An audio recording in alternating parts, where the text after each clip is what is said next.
morning, everybody. Welcome to today's session of Family Story Times on Race and Diversity. You know me by now. I'm Sira Williams. I'm the children's librarian at the Red Bank Public Library.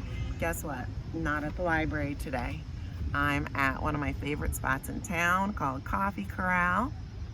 And I wanted to be here because they have this awesome mural, and I thought it would be a great backdrop to the story that I want to read to you today. But I am outside. They do have customers. It might be a little noisy, but I'm going to go for it. And I hope you'll hang with me because this is National Hispanic Heritage Month. And it's a time for us to celebrate the history and cultures and contributions that Hispanic and Latino Americans have made to our country. But this is the thing, and we've talked about it before.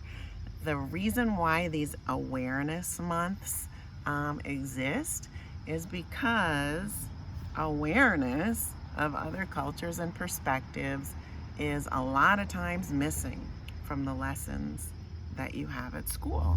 And that's really a problem because when you only get one side of a story, the story might sound complete, but guess what? You don't even know what you're missing. You really don't. I'm going to show you.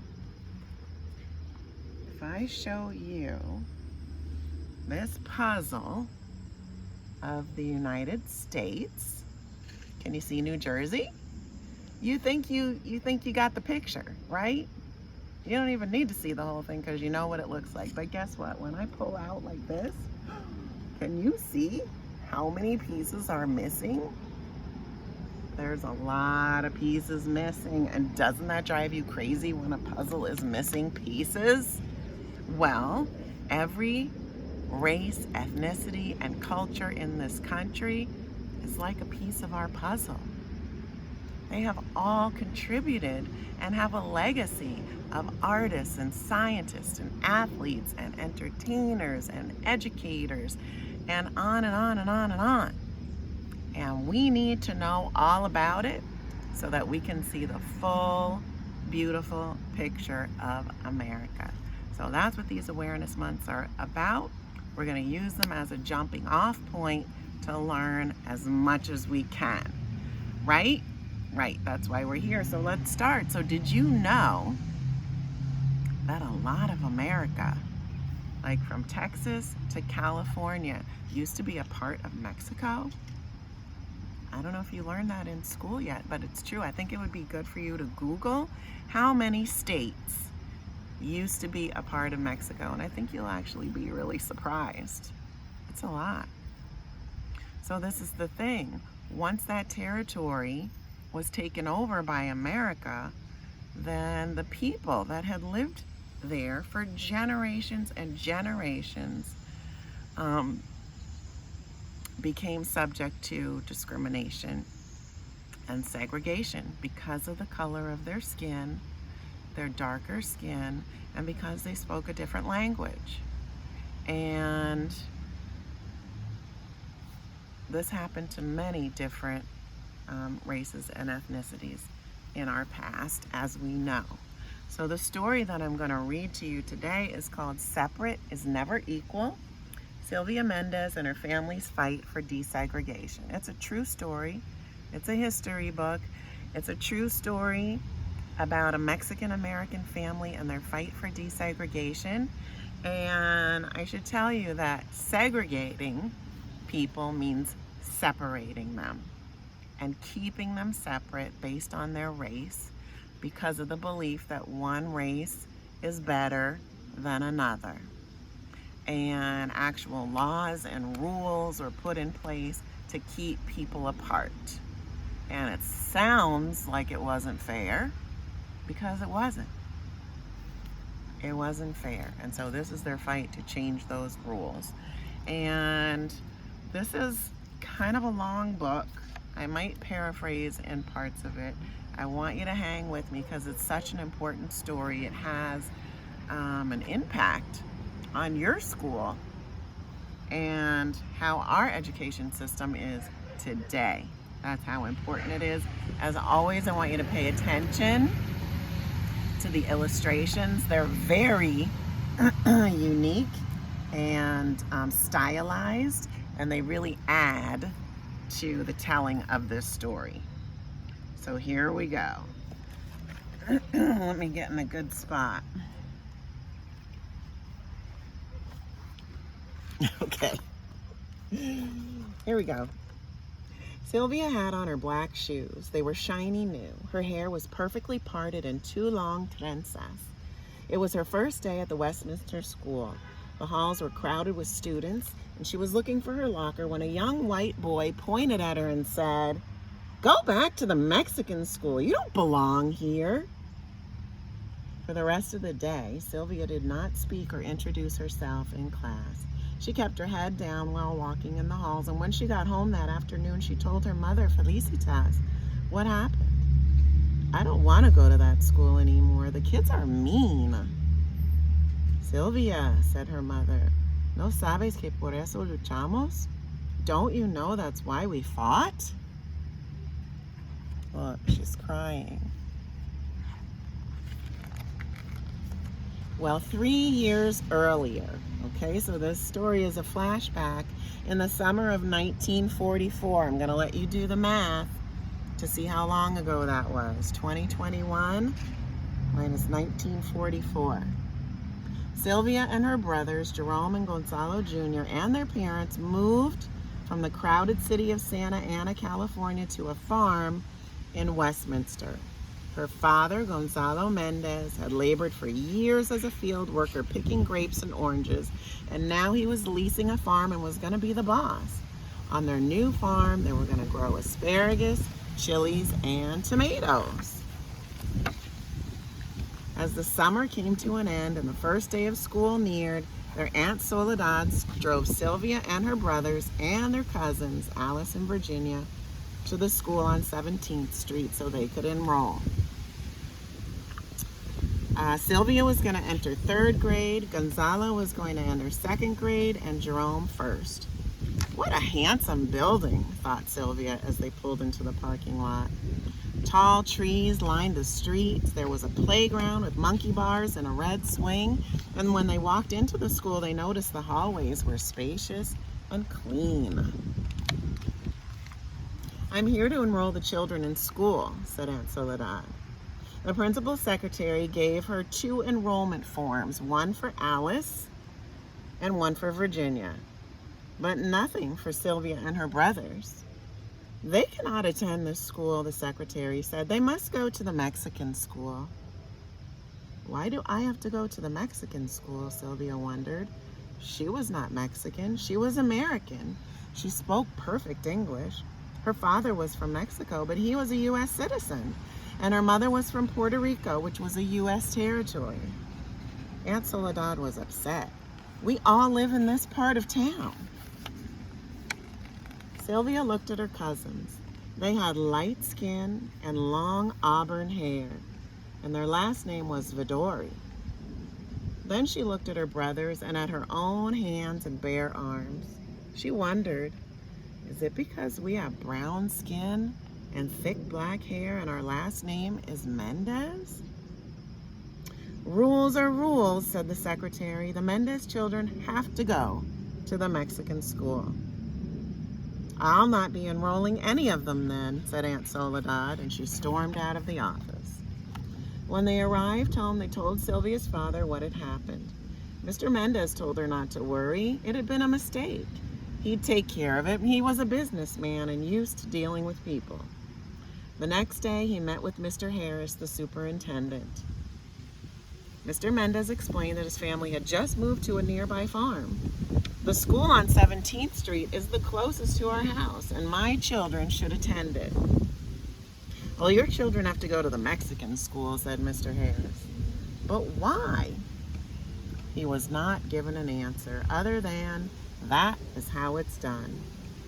In the following days, Mr. Mendez met with the county superintendent and with the school board, but they all said the same thing. Your children will have to go to the Mexican school. But why? Mr. Mendez kept asking, and no one would give him a satisfactory answer. So that fall, Sylvia and her brothers had to attend the Mexican school on Olive Street. The building was a clapboard shack, and the halls were not spacious or clean. A cow pasture surrounded the school, and students had to eat their lunch outside, and flies would land on their food. There was an electric wire that surrounded the pasture to keep the cows in, and if you touched it, you received a shock. The school did not have a playground, not even a swing. The Mendez family did not give up. Time and again, Sylvia heard her father talk with co-workers, friends, and other parents. It's not fair that our kids have to go to an inferior school. It's not just the building that's a problem. The teachers at the school don't care about our children's education. How will our children succeed and become doctors and lawyers and teachers? Mr. Mendez created a group called the Parents Association of Mexican American Children. He tried to collect signatures for a petition to integrate the schools so that all children, regardless of their skin color or background, could have the same opportunities. But every time he asked someone to sign the petition, he would get the same answer. No queremos problemas. We don't want any problems.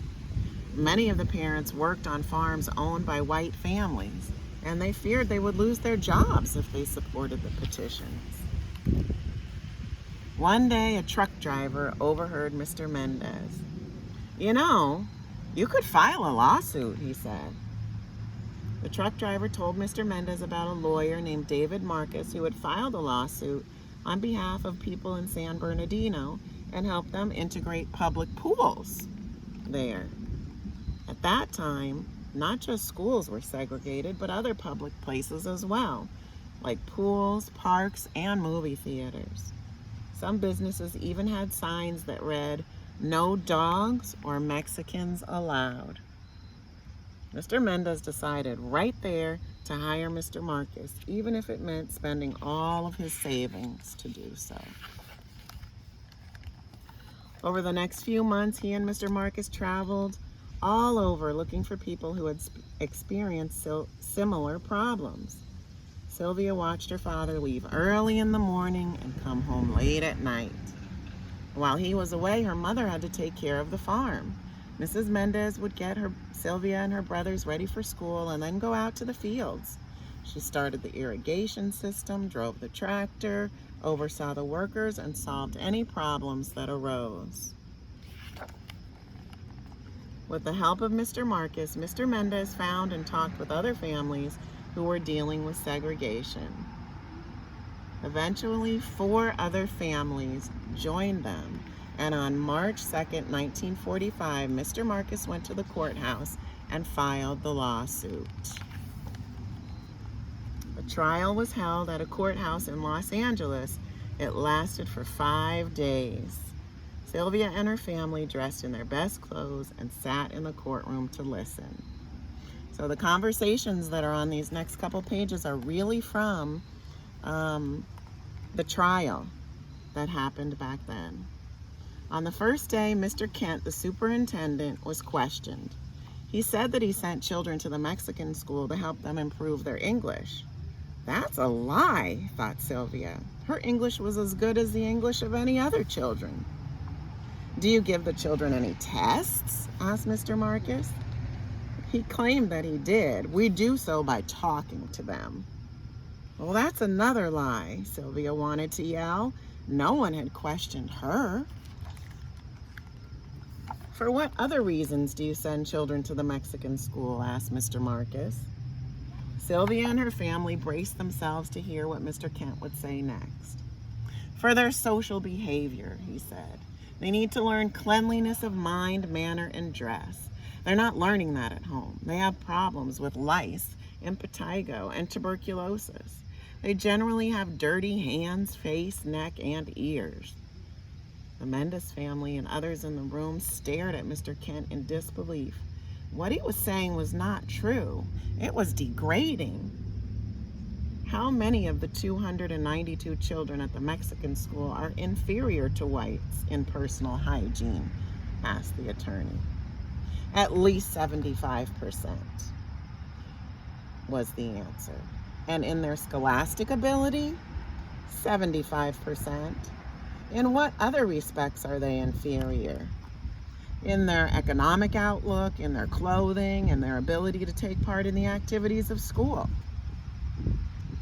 Well, do you believe that white students are superior to Mexicans in the respects that you have mentioned? Yes. And is that one of the reasons they're being segregated?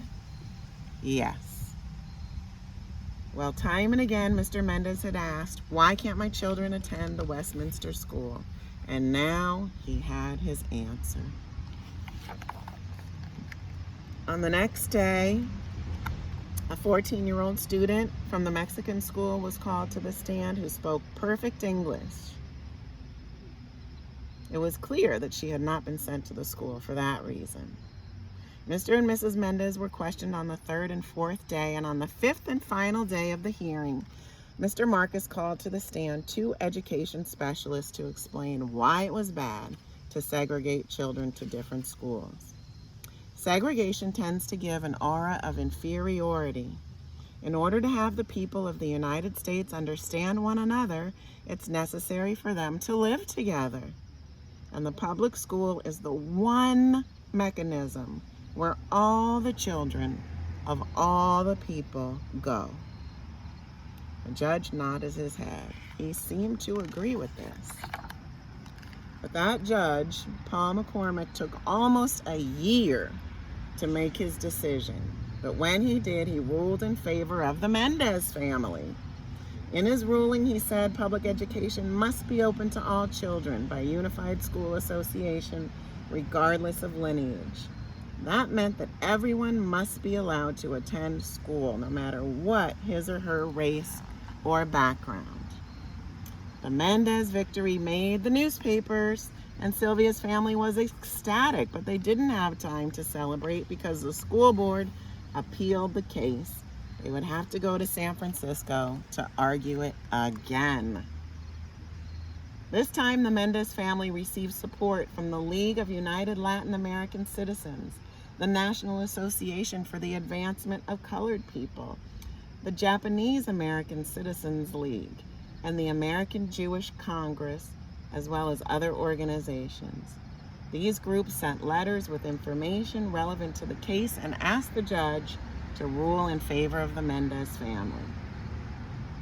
Sylvia was amazed that people of different backgrounds and from different parts of the country who never met her family were getting involved in trying to help them. Her mother said, when you fight for justice, others will follow. On April 15th, 1947, remember the story started in 1944? The judges in the Court of Appeals of San Francisco ruled in favor of the Mendez family.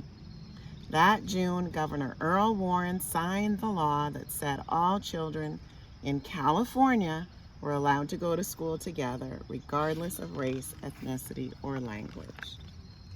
So remember, said Sylvia's mother, we fought to make sure you could attend a good school and have equal opportunities. Sylvia thought long and hard about what her mother said.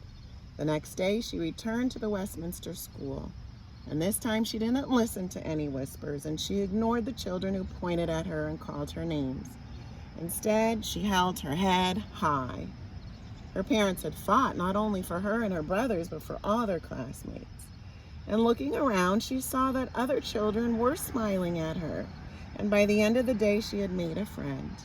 And by the end of the school year, she had made many friends of different backgrounds, and she knew that her family had fought for that.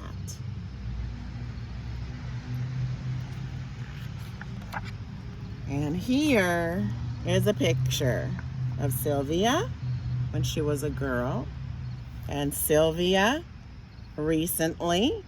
She is still alive. Here's her Mr. and Mrs. Mendez.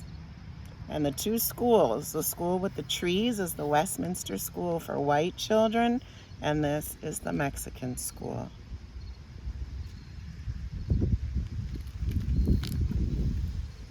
Thank you for hanging with me through that story. I think it's really important because this family took a stand and used their voice to fight for equality and fairness. They changed the lives of school children in California forever. Pretty amazing. And on top of that, this is what I want you to know. They were part of a bigger movement across the country. I'm going to show you something now. Take a look at this picture. This is a picture of school children at the Fairhaven Colored People's School in Fairhaven, New Jersey, which is really the next town over from here. And I have this picture because this tall girl in the back is my husband's mom. When she was a little girl, she went to this school. She was not allowed to go to school with the white children. But at the very same time, in the 1940s, the parents and families of these children were fighting in court for them to also go to school with white children. And in the very same year, 1947, they began to do so. And so I think that's pretty cool. The reason why I show you this picture is for a few reasons, really. Number one, to show you that when we share our histories, look, Mexican American history, Black American history, connections. These groups had very different experiences in America, but they also had a lot of common experiences, and that's so interesting.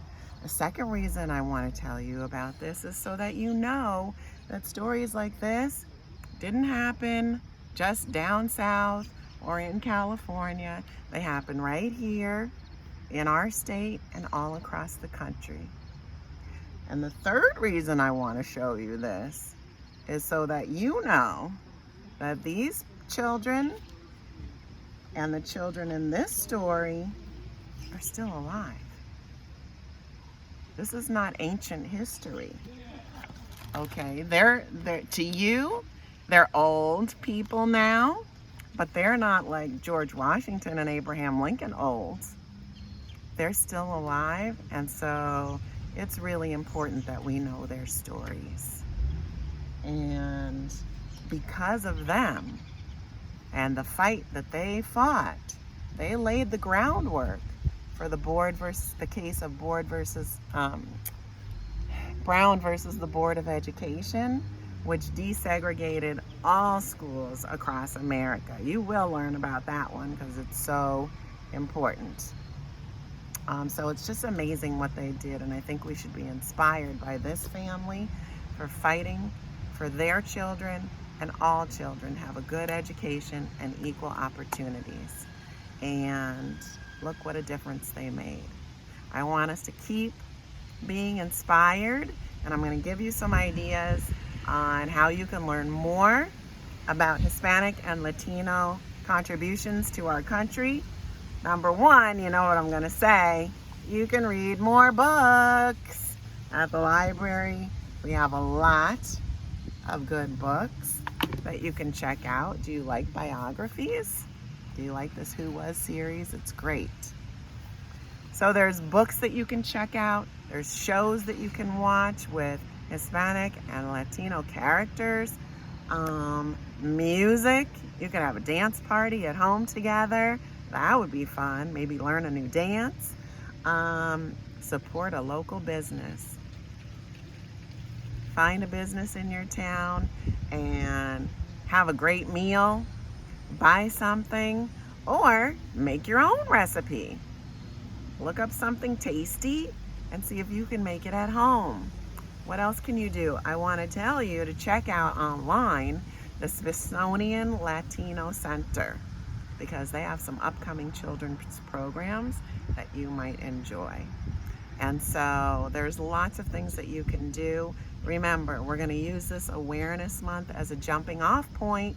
It's almost over. It'll be over on October 15th, but we're not going to accept that deadline. We're going to keep on learning. We're going to keep on growing.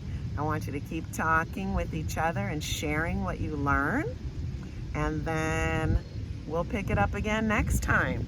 Where's my peace and love? Thanks for hanging with me today. I hope you learned something good.